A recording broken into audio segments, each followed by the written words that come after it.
Oke, Assalamualaikum warahmatullahi wabarakatuh. Perkenalkan, nama saya Nadif Suhiriman dengan NIM 4221901047 dari kelas RS19B. Di sini saya akan menjelaskan tentang fisika listrik dan magnetik dengan fokus pembahasan pada medan magnet. Oke, tanpa berlama-lama langsung saja masuk ke pembahasan. Asal-usul magnet. Magnet sendiri berasal dari bahasa Yunani, yaitu magnetis litos yang memiliki arti batu magnesian. Di wilayah tersebut memiliki kandungan batu magnet, dan magnesia itu sendiri merupakan sebuah wilayah di Yunani pada masa lalu, yang saat ini berganti nama menjadi Manisa. Sekitar tahun 4000 sebelum Masehi, orang Yunani dan Romawi kuno telah mengenal batu ini. Batu ini memiliki daya yang dapat membuat logam-logam tertentu menempel.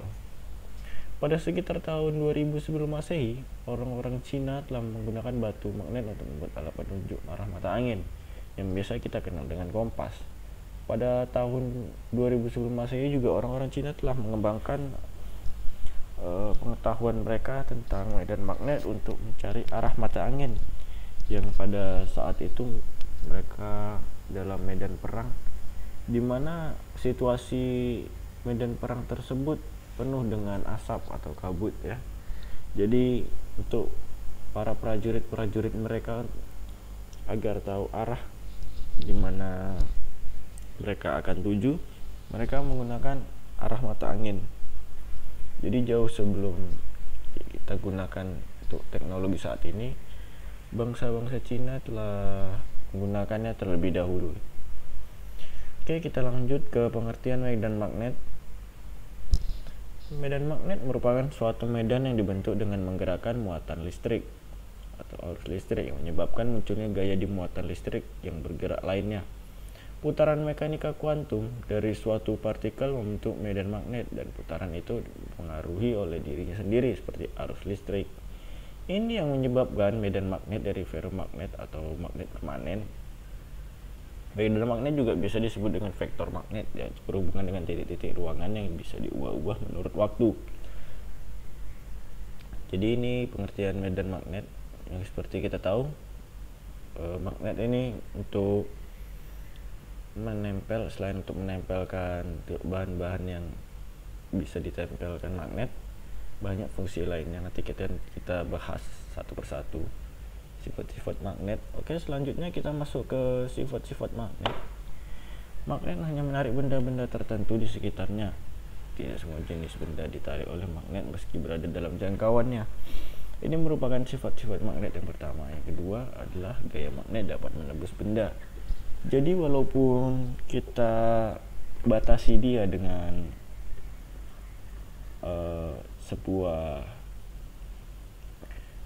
sebuah benda ya, kita kasih seperti penutup gitu, maka magnet tidak akan kehilangan tarikannya, dia tetap dapat menembus gaya magnet tersebut akan menembus benda yang ditutup. Yang ketiga yaitu magnet mempunyai dua kutub, yaitu kutub utara dan kutub selatan. Yang keempat, apabila kutub magnet yang sejenis didekatkan satu sama lain, kedua kutub akan saling tolak menolak. Sebaliknya, kutub biasa berlainan akan saling tarik menarik. Yang kelima, ada medan magnet akan membentuk gaya magnet. Medan magnet akan semakin rapat jika didekatkan dengan magnet. Yang keenam, yaitu sifat magnet dapat melemah atau hilang karena hal-hal tertentu seperti jatuh, terbakar, dan lain-lain. Jadi sifat magnet ini akan hilang ketika magnet itu sendiri digunakan untuk hal-hal yang di luar kendali seperti jatuh, terbakar, maka gaya magnet yang terdapat pada magnet tersebut akan hilang. Selanjutnya kita akan membahas tentang jenis bahan magnet. Jenis bahan magnet di sini saya golongkan bendanya berdasarkan sifat magnet.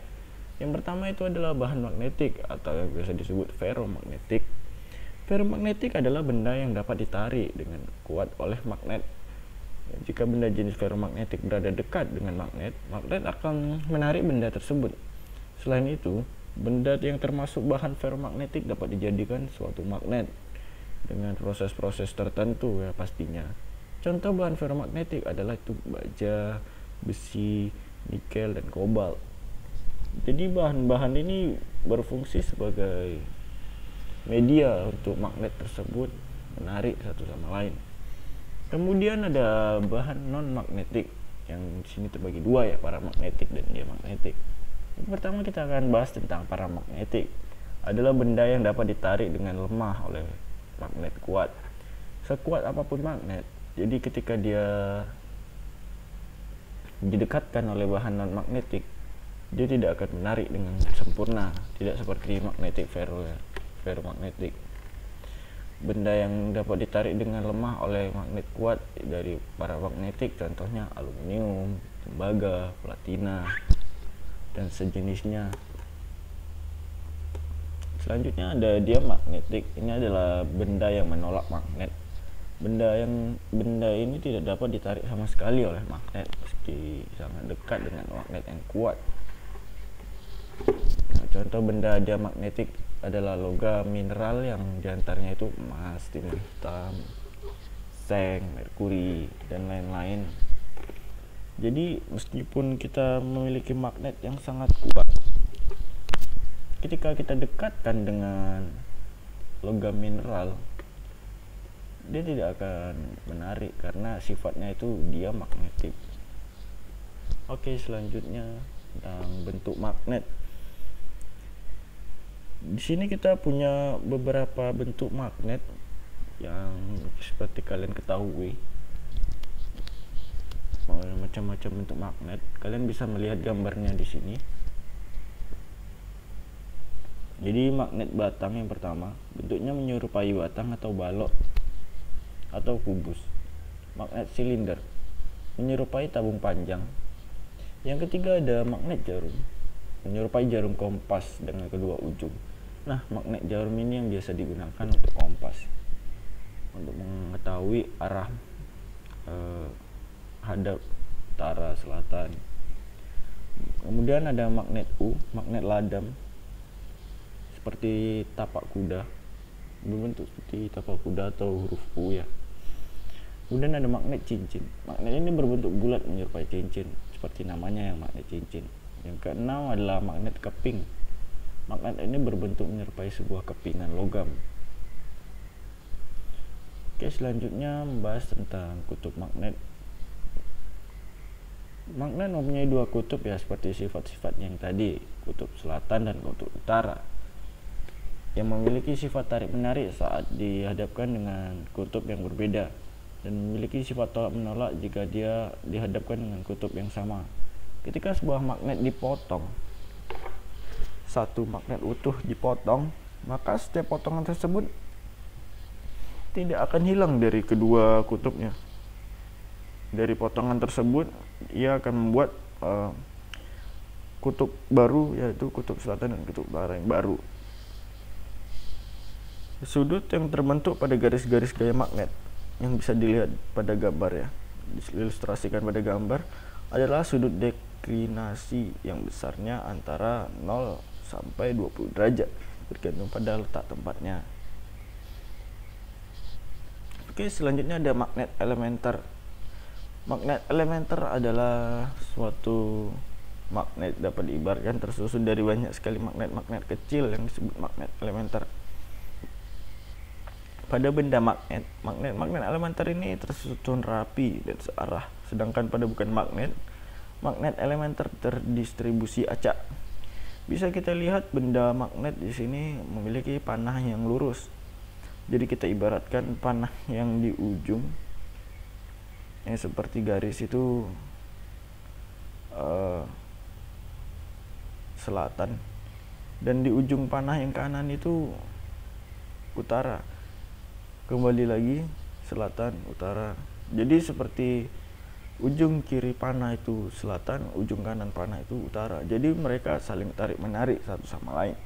Dan ketika diilustrasikan dengan benda yang bukan magnet, dia tetap ada tapi dia acak-acakan. Nah, acak-acakan ini yang membuat gaya magnet itu hilang jika didekatkan pada benda tersebut.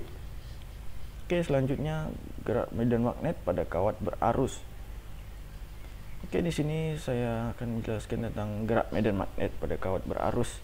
Jika kawat berarus berada dalam medan magnet, maka setiap muatan mengalami gaya magnetik. Di sini ada rumusnya, QVD kali B, dengan VD merupakan kecepatan dari pembawa muatan.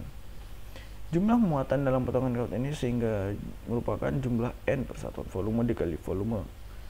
Sehingga didapatkan rumus seperti ini. F sama dengan dalam kurung QVD kali B kali NaL, di mana L sama dengan NQV dikali dA. Maka F sama dengan IL kali B. Oke, selanjutnya gerak medan magnet pada kawat berarus.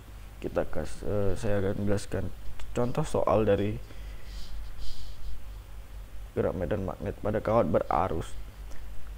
Kita bacakan soalnya dulu. Sepotong kawat yang panjangnya 3 mm menyalurkan arus 3 ampere dalam arah X. Kawat ini terletak pada medan magnetik yang besarnya 0,02 Tesla yang berada pada bidang XY dan membuat sudut 30 derajat dengan sumbu X seperti di gambar di bawah ini. Berapakah gaya magnetik yang dikerahkan untuk potongan kawat tersebut? Nah, di sini kita diberikan sebuah gambar ilustrasi. Dari gambar tersebut dilihat bahwa gaya magnetik berada dalam arah Z. Kita langsung menghitung besarnya. F sama dengan IL kali B sama dengan ILB sin 30 derajat K. Oke, langsung dimasukkan angka-angkanya. 3 ampere dikali 0,0003 meter dikali 0,002 Tesla kali sin 30 derajat kali K. Dapatkan hasil 9 kali 10 pangkat min 5 NK. Ini merupakan contoh soal dari gerak medan magnet pada kawat berarus. Mungkin pada kehidupan nyatanya bisa berbeda-beda. Ini saya mengambil simpel satu soal saja agar mengetahui rumus-rumusnya. Hall effect. Efek Hall pada medan magnet. Kita dapat lihat bahwa ilustrasi gambar pada efek Hall medan magnet tersebut. Peristiwa berbelok atau beralihnya aliran listrik atau elektron dalam plat konduktor karena pengaruh medan magnet ini disebut dengan efek Hall. Itu dapat menghasilkan perbedaan potensial di seluruh perangkat. Garis flux magnetik harus tegak lurus 90 derajat seperti yang kita lihat sini. Tegak lurus 90 derajat terhadap aliran listrik dengan kutub yang benar. Dasar dari prinsip kerja efek Hall ini adalah gaya Lorentz, yaitu gaya yang ditimbulkan oleh muatan listrik yang bergerak pada suatu medan magnet. Efek Hall pada medan magnet ini biasa digunakan pada encoder motor DC. Encoder motor DC, efek Hall itu didekatkan pada magnet yang terhubung ke perputaran as motor DC. Jadi seiring berjalannya motor DC, maka Hall sensornya akan membaca pergerakan dari motor DC sehingga kita mendapatkan nilai dari kecepatannya, baik itu RPS maupun RPM-nya. Selanjutnya gerak muatan titik dalam medan magnetik. Oke, bisa kita lihat di sini, jika sebuah partikel tegak lurus dalam sebuah medan B, maka lintasan gerak partikel akan dibelokkan seperti gambar, tetapi kecepatan partikel tidak berubah. Di sini ada rumus untuk gerak muatan titik dalam medan magnet. F sama dengan MA, QVB sama dengan MV pangkat 2 dibagi R, yang diturunkan lagi menjadi R sama dengan MV dibagi QB. Di sini kita bisa mendapatkan juga periodenya ya. Periode sama dengan T sama dengan 2πr dibagi V sama dengan 2pi dalam kurung MV bagi QB dibagi V sama dengan 2 PM dibagi QB yang didapatkan rumusnya sama dengan F sama dengan 1 per T itu sama dengan QB bagi 2 PM. Jadi ini rumusnya untuk gerak muatan titik dalam medan magnet. Selanjutnya kita akan bahas tentang pemilihan kecepatan medan magnet. Jika sebuah muatan dilewatkan pada sebuah medan magnetik dan medan listrik, maka pergerakan muatan akan dapat dikendalikan. Di sini terdapat rumus untuk pemilihan kecepatan QE sama dengan QVB yang didapatkan rumus V sama dengan E dibagi B. Dari kedua formulasi di atas dapat simpulkan bahwa partikel dengan muatan lambat akan dibelokkan oleh medan listrik, sedangkan partikel dengan kecepatan tinggi akan dibelokkan oleh medan magnet. Dapat kita lihat di sini ilustrasi pada gambarnya. Selanjutnya kita akan membahas gaya Lorentz. Gaya Lorentz adalah gaya dalam bidang fisika yang ditimbulkan oleh muatan listrik yang bergerak oleh arus listrik yang berada pada suatu medan magnet. Jika ada sebuah penghantar yang dialiri arus listrik dan penghantar tersebut berada dalam medan magnetik, maka akan timbul gaya yang disebut dengan nama gaya magnetik atau yang juga dikenal dengan gaya Lorentz. Arah dari gaya Lorentz selalu tegak lurus dengan arah kuat arus listrik dan induksi magnetik yang ada. Arah ini akan mengikuti arah maju skrup yang diputar dari vektor arah gerak muatan listrik ke arah medan magnet, seperti yang dilihat pada rumus berikut. F sama dengan Q dalam kurung V kali B, yang dimana pengertian F itu adalah gaya dalam satuan unit atau Newton, dengan B Tesla dalam medan magnet dalam unit Tesla. Q itu adalah muatan listrik dalam satuan Coulomb. Kemudian V adalah kecepatan dalam unit meter per detik, meter per second. Kemudian ada perkalian. Di sini kita bisa lihat melihat magnet dengan kaidah ibu jari tangan kanan. Untuk gaya Lorentz yang ditimbulkan oleh arus listrik dalam suatu medan magnet akan terlihat rumusnya sebagai berikut. Dengan melihat kaidah tangan kanan, F sama dengan IL kali B,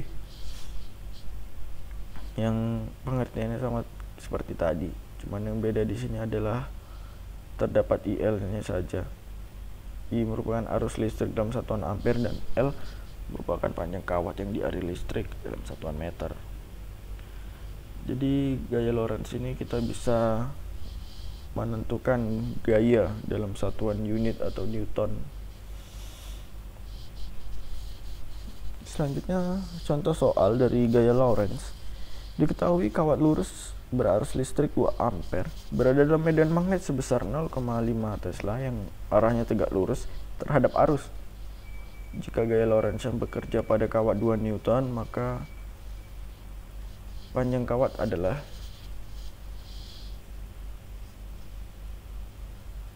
pada soal ini diketahui penyelesaiannya I sama dengan 2A, B sama dengan 0,5 T, F sama dengan 2N, dan mempunyai sudut 90 derajat. Karena tegak lurus, maka cara menentukan panjang kawat dengan rumus di bawah ini seperti kita lihat. F sama dengan B kali I kali L dikali sin. Kemudian L sama dengan bisa diubah F bagi B kali I kali sin 90 derajat. Langsung dimasukkan nilai-nilai yang diketahui tadi. 2N dibagi 0,5 T dikali 2 ampere dikali 1, mendapatkan hasil 2M. Jadi panjang kawat adalah sebesar 2 meter. Selanjutnya kita akan membahas tentang hukum Faraday. Hukum Faraday yang pertama itu merupakan setiap perubahan medan magnet pada kumparan akan menyebabkan gaya gerak listrik atau yang bisa disebut dengan gaya L yang diinduksi oleh kumparan tersebut. Faraday juga mencetuskan hukumnya yang kedua, yaitu tentang GGL induksi di dalam rangkaian tertutup adalah sebanding dengan kecepatan perubahan flux terhadap waktu. Namun, ada juga menggabungkan kedua hukum Faraday tersebut menjadi suatu pernyataan, yaitu setiap perubahan medan magnet pada kumparan akan menyebabkan gaya gerak listrik induksi yang sebanding dengan laju perubahan flux. Hukum Faraday tersebut dapat dinyatakan dengan rumus di bawah ini. Seperti kita lihat rumusnya dengan yang pertama itu ada GGL induksi dalam satuan volt, kemudian ada jumlah lilitan kumparan, kemudian ada flux magnetik, kemudian selang waktu. Tanda negatif pada N merupakan tanda negatif yang menandakan arah gaya gerak listrik atau GGL induksi. Kita membahas tentang hukum Faraday, contoh soalnya ya. Sebuah kumparan terdiri dari 50 lilitan. Flux magnet pada dalam kumparan berubah sebesar 5 kali 10 pangkat min 3 Weber dalam selang waktu 10 ms atau 10 milisecond. Kalau di bahasa Indonesiakannya 10 milidetik. Hitunglah gaya gerak listrik atau GGL induksi pada kumparan tersebut. Langsung ke penyelesaiannya. Diketahui agar mudah, kita tulis dulu apa yang kita ketahui pada soal, kemudian sudah didapatkan diketahuinya, kita ubah dari 10 milisecond, kita konversikan ke detik atau second, yang dimana itu menaik 3 tangga, jadi 10 pangkat min 3 second itu sama dengan 0,001 second. Kemudian kita di sini dapat Weber, nilai Webernya itu 5 kali 10 pangkat min 3. Yang ditanya sekarang adalah GGL induksi. Nah, kita langsung saja ke jawaban. Langsung dimasukkan rumus dari rumus tadi. Min 50 kali dalam kurung 5 kali 10 min 3 Weber dibagi 10 kali 10 pangkat min 3. Yang terlebih dahulu kita kerjakan yaitu yang di dalam kurung ya, dikali dengan 10 pangkat min 3, dapatkan hasil 0,5. Min 50 dikali 0,5 dapatkan hasil 25 volt. Jadi gerak gaya listrik induksinya adalah min 25 volt. Selanjutnya kita akan membahas tentang medan magnet di sekitar kawat lurus. Oke, besarnya medan magnet di sekitar kawat lurus panjang tersebut. Kawat lurus panjang berarus listrik dipengaruhi oleh besarnya kuat arus listrik dalam titik tinjauan terhadap kawat. Semakin besar kawat arus listrik, semakin kuat medan magnetnya. Makin jauh jaraknya pula terhadap kawat, semakin kecil kuat medan magnetnya. Berdasarkan perumusan matematik oleh Biot-Savart, maka besar kuat medan magnet di sekitar kawat berarus listrik dirumuskan dengan sini. Kita lihat rumusnya. B sama dengan mikron 0 kali I dibagi 2pi dikali A. Untuk jumlah N lilitan, maka B sama dengan mikron 0 kali I kali N dibagi 2pi kali A. Di sini pengertiannya adalah B sama dengan medan magnet dalam satuan Tesla. Mikron 0 adalah permeabilitas ruang hampa. I adalah kuat arus listrik dalam ampere dan A adalah jarak titik P dari kawat dalam meter. Di sini kita lihat ilustrasi kawat lurus berarus ya. Dengan kaidah tangan kanan, ibu jari arah arus listrik, 4 jari melingkar adalah arah medan magnet. Selanjutnya adalah contoh soal dari medan magnet di sekitar kawat lurus. Agar semakin paham, jadi setelah membahas tentang rumus, langsung dikerjakan dengan soal. Sebuah kawat berada pada sumbu X dialiri arus dengan listrik sebesar 2 ampere dengan searah sumbu X positif. Tentukan besar dan arah magnet di titik P yang berada pada sumbu Y berjarak 4 cm dari pusat koordinat 0. Ya, kita lihat gambar di sini. Jari X berjarak 4 cm. Diketahui I sama dengan 2 ampere, A sama dengan 4 kali 10 pangkat min 2.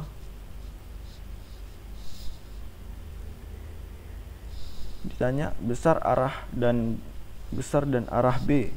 Kita langsung menjawab. Mikronol kali I dibagi 2pi kali A, 4pi dikali 10 min 7 dikali 2 dibagi 2pi dikali 4 kali 10 pangkat min 2, dan mendapatkan hasilnya itu 10 pangkat min 5 Tesla dengan arah semu Z positif. Oke, selanjutnya medan magnet di sekitar kawat melingkar. Kawat lurus melingkar yang dialiri arus listrik pada arah tertentu, maka di sumbu pusat lingkaran akan timbul medan magnet dengan arah tertentu. Medan magnet di sekitar kawat melingkar juga dapat ditentukan dengan kaidah tangan kanan. Berbeda dengan kawat lurus panjang. Pada kawat melingkar, ibu jari tangan kanan menyatakan arah medan magnet dan keempat jari lainnya menekuk menunjukkan arah arus listrik.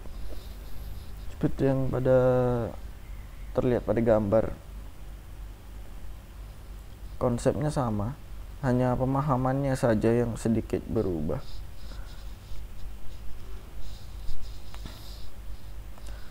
Tuh, medan magnet di sekitar kawat melingkar ya. Ibu jari arah medan magnet, 4 jari melingkar adalah arus listrik. Besar kuat medan magnet pada kawat melingkar dapat dirumuskan seperti berikut. B sama dengan mikronol kali I dibagi 2R.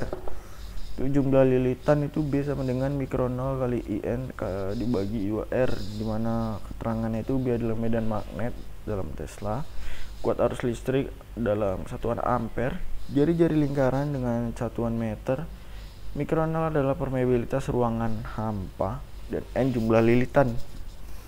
Selanjutnya kita akan membahas tentang contoh soal dari medan magnet di sekitar kawat melingkar. Yang pertama itu kita membahas tentang soalnya langsung. Sebuah kawat melingkar dengan jari-jari 10 cm dialiri arus 4 ampere dengan banyaknya lilitan 10 lilitan ya. Berapakah besar medan magnet pada kawat tersebut dengan permeabilitas 4pi kali 10 min 7 Weber. Oke, selanjutnya diketahui R sama dengan 10, kita konversi dulu ke meter. 10 kali 10 pangkat min 3 meter. I sama dengan 4 ampere dengan permeabilitas yang dapat dilihat di sini. Yang ditanya itu adalah kuat medan magnet B. Yang dimasukkan rumus-rumus tadi ya, mikronol kali IN dibagi 2R, dimasukkan rumus-rumus yang kita ketahui tadi, mendapatkan hasil 8pi dikali 10 pangkat min 3 Weber per meter persegi. Ini adalah kuat medan magnet, besar medan magnet pada sebuah kawat melingkar dengan jari-jari 10 cm yang dialiri arus 4 ampere dengan 10 lilitan. Oke, next pengaplikasian magnet pada kehidupan sehari-hari. Jadi magnet yang telah ditemukan tidak di sekedar teori saja, tapi diaplikasikan kepada benda-benda yang menjadikan itu sebagai teknologi dengan memanfaatkan fungsi-fungsi dari magnet. Pertama itu ada motor DC. Bisa kita lihat di sini motor DC yang biasa digunakan. Untuk anak elektro sudah familiar pastinya dengan motor DC. Ketika arus listrik melewati kumparan dalam medan magnet, gaya magnet akan menghasilkan torsi yang menggerakkan motor DC. Di sini menggunakan rumus gaya Lorentz, F sama dengan ILB. Tegak lurus terhadap kedua medan magnet dan kawat. Arus listrik dapat dipasok secara eksternal melalui komuter. Jadi di sini ketika tegangan diberikan, arah panah tersebut akan berputar dengan medan magnet dari N ke S, S ke N, mereka saling tarik menarik yang menyebabkan motor DC dapat berputar. Mungkin itu penjelasan singkat dari cara kerja motor DC. Untuk lebih detailnya lagi bisa dilihat pada Wikipedia. Kemudian speaker bisa kita lihat di sini. Di speaker itu terdapat magnet permanen. Kemudian ada coil atau kumparan suara. Selanjutnya ada kerucut kertas. Apa yang biasa di sini disebut dengan surround atau sebagai karet untuk mantulan suara. Di sini pengertiannya adalah pengeras suara bekerja sebagai prinsip gaya Lorentz. Seperti yang sudah kita bahas tadi, komponen dasar pengeras suara terdiri dari 3 bagian, yaitu kerucut kertas yang berhubungan dengan sebuah kumparan suara silinder yang dikitari oleh lembaga, dan sebuah magnet permanen maksudnya berbentuk silinder. Kutub utara di tengah dan dikelilingi kutub selatan. Ketika arus dilewatkan pada lilitan kumparan, ketika arus dilewatkan ya di lilitan kumparan, maka padanya akan bekerja gaya Lorentz yang disebabkan oleh magnet permanen. Jadi magnet permanen ini ketika bekerja dia akan bekerja menggunakan gaya Lorentz disebabkan oleh magnet permanen tadi. Besar kecilnya gaya bergantung pada arus yang dihasilkan oleh terminal pengeras suara yang akan menyebabkan maju mundurnya kerucut kertas yang menembus udara sehingga dihasilkan gelombang-gelombang bunyi sefrekuensi pengeras suara. Ini seperti kita lihat pada speaker jika suara yang dikeluarkan itu sedikit keras, maka kerucut kertasnya maka akan seperti bergetar naik turun dengan cepat. Kemudian akan mengaliri arus dari terminal pengeras suara menuju kumparan suara, sehingga di dalam kumparan akan ada aliran elektron yang berada di dalam medan magnet. Elektron yang berada di medan magnet akan mengalami gaya Lorentz yang dapat menimbulkan maju atau mundurnya kerucut kertas, sehingga elektron-elektron yang ada di sekitar kerucut bertumbukan dengan udara yang mengakibatkan gelombang bunyi. Jadi itu penjelasan singkat tentang speaker yang memanfaatkan medan magnet sebagai prinsip kerjanya. Selanjutnya adalah galvanometer.